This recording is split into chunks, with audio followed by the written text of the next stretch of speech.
was William of Beaujeu, the Grand Master of the Knights of the Temple. Peter of Sèvres, the Marshal, stood at his side, along with two monks. The woeful looks on their faces left little room for doubt. As the two knights reached his side, Beaujeu's eyes opened, and he raised his head slightly, the movement causing an involuntary groan of pain. Martin stared at him in stunned disbelief. The old man's skin was drained of all color, his eyes bloodshot. Martin's eyes raced down Beaujeu's body, struggling to make sense of the sight, and he spotted the feathered bolt sticking out of the side of his rib cage. The Grand Master held its shaft in the curve of his hand.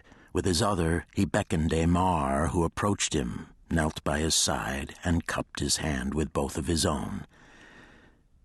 "It is time," the old man managed, his voice pained and weak, but clear. "Go now, and may God be with you." The words drifted past Martin's ears. His attention was elsewhere, focused on something he'd noticed as soon as Beaujeu had opened his mouth. It was his tongue, which had turned black. Rage and hate swelled in Martin's throat as he recognized the effects of the poisoned bolt. This leader of men, the towering figure who had dominated every aspect of the young knight's life for as long as he could remember, was as good as dead. He noticed Beaujeu lifting his gaze to Sèvres and nodding almost imperceptibly. The marshal moved to the foot of the table and lifted a velvet cover to reveal a small, ornate chest. It was not more than 3 hands wide. Martin had never seen it before. He watched in rapt silence as Aymar rose to his feet and gazed solemnly at the chest, then looked back at Beaujeu. The old man held his gaze before closing his eyes again, his breathing taking on an ominous rasp. Aymar went up to Sèvres and hugged him, then lifted the small chest and, without so much as a backward glance, headed out. As he passed Martin, he simply said, "Come." Martin hesitated and glanced at Beaujeu and at the marshal, who nodded his head in confirmation. He hurried quickly after Aymar and soon realized that they weren't heading toward the enemy. They were heading for the fortress's moorings. "Where are we going?" he called out. Aymar didn't break his step. "The Falcon Temple awaits us. Hurry!"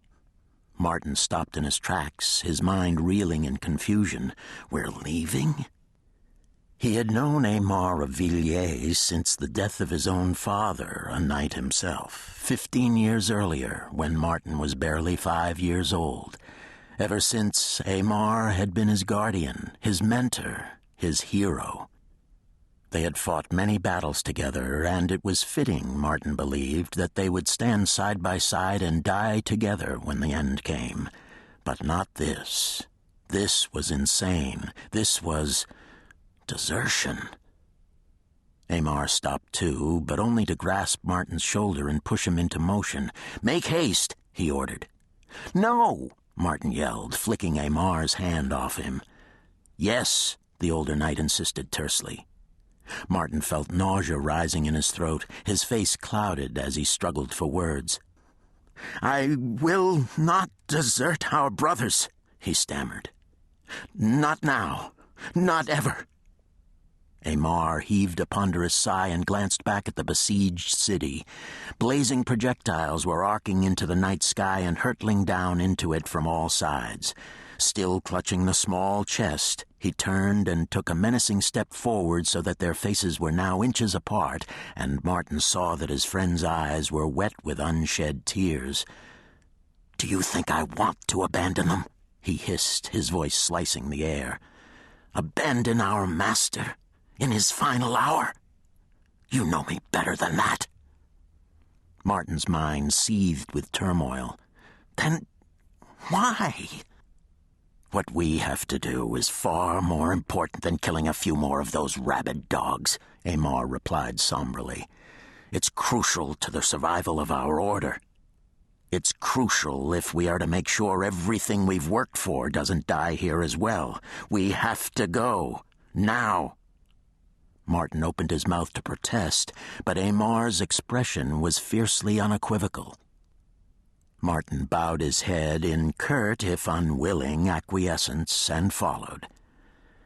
The only vessel remaining in the port was the Falcon Temple, the other galleys having sailed away before the Saracen assault had cut off the city's main harbor a week earlier. Already low in the water, it was being loaded by slaves, sergeant brothers, and knights. Question after question tumbled through Martin's brain, but he had no time to ask any of them. As they approached the dock, he could see the shipmaster, an old sailor he knew only as Hugh, and who, he also knew, was held in high regard by the Grand Master. The burly man was watching the feverish activity from the deck of his ship. Martin scanned the ship from the aft castle of the stern, past its high mast and to the stem from which sprang the figurehead, a remarkably lifelike carving of a fierce bird of prey. Without breaking step, Aymar's voice bellowed out to the ship's master, "Are the water and provisions loaded?" "They are." "Then abandon the rest and set sail at once." Within minutes, the gangplank was pulled in, the mooring ropes cast off, and the Falcon Temple was pulled away from the dockside by oarsmen in the ship's longboat. Before long, the overseer had called out, and the banks of galley slaves had dipped their oars into the dark water. Martin watched as the rowers scrambled up onto the deck, then hauled the longboat up and made it secure. To the rhythmic beat of a deep gong and the grunts of over 150 chained rowers, the ship gathered speed and cleared the great wall of the Templar compound. As the galley moved into open water, arrows rained down on it while the sea around it erupted with huge sizzling explosions of white foam as the Sultan's crossbows and catapults were trained on the escaping galley. It was soon beyond their range, and Martin stood up, glancing back at the receding landscape. Hordes of warriors lined the city's ramparts, howling and jeering at the ship like caged animals. Behind them, an inferno raged, resounding with the shouts and screams of men, women, and children, all against the incessant rolling thunder of the drums of war. Slowly, the ship gathered speed, aided by the offshore wind, its banks of oars rising and falling like wings skimming the darkening waters.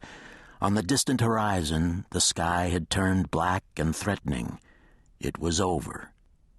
His hands still shaking and his heart leaden, Martin of Carmaux slowly and reluctantly turned his back on the land of his birth and stared ahead at the storm that awaited them. Chapter 1. At first, no one noticed the four horsemen as they emerged out of the darkness of Central Park. Instead, all eyes were focused 4 blocks south, where, under a barrage of flashbulbs and television lights, a steady stream of limos decanted elegantly attired celebrities and lesser mortals onto the curb outside the Metropolitan Museum of Art. It was one of those mammoth events that no other city could pull off quite as well as New York, least of all when the hosting venue happened to be the Met. Spectacularly lit up, and with searchlight beams swirling across the black April sky above it, the sprawling building was like an irresistible beacon in the heart of the city, beckoning its guests through the austere columns of its neoclassical facade, over which floated a banner that read, "Treasures of the Vatican." There had been talk of postponing the event, or even canceling it altogether. Yet again, recent intelligence reports had prompted the government to raise the national terror alert level to orange. Across the country, state and local authorities had stepped up security measures, and although New York City had been at orange since 9/11, additional precautions were taken. National Guard troops were posted at subways and bridges, while police officers were working 12-hour shifts. The exhibition, given its subject matter, was deemed to be particularly at risk. Despite all this, strong wills had prevailed, and the museum's board had voted to stick to its plans. The show would go on as planned, further testimony to the city's unbreakable spirit. A young woman with impeccable hair and brightly enameled teeth stood with her back to the museum, taking her third shot at getting her intro right. Having failed at studiously knowledgeable and blasé, the reporter was going for earnest this time as she stared into the lens. "I can't remember the last time the Met hosted such a star-studded party," Certainly nothing since the Mayan show, and that's going back a few years.